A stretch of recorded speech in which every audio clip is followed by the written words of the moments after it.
In conferenza stampa Salvini parla di 90.000 soggetti in clandestinità, ma i grillini hanno altri numeri. Scontro Lega M5S sui migranti. Roma, tra Lega e M5S qualsiasi argomento può diventare un'occasione giusta per aprire una discussione.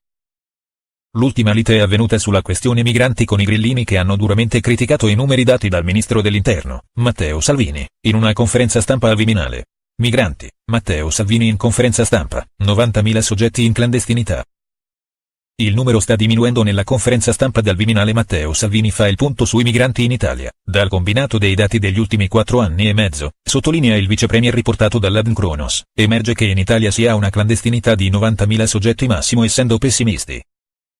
Il numero di irregolari che si stima siano presenti sul nostro territorio è molto più basso anche rispetto a quanto potessi presumere. Migranti, M5S risponde a Salvini, non erano 500.000? I numeri dati da Matteo Salvini non convincono il Movimento 5 Stelle, che con alcune fonti rispondono al ministro dell'Interno, sorprendono, sottolineano i grillini, le parole del vicepremier sui 90.000 irregolari in Italia. Visto che fu proprio lui a scrivere nel contratto di governo il numero di 500.000 irregolari, che tra l'altro è il numero reale, confermato da molte organizzazioni. Non capiamo il senso di dover anche smentire ciò che è riportato nel contratto di governo, forse perché sui rimpatri non è ancora stato fatto nulla?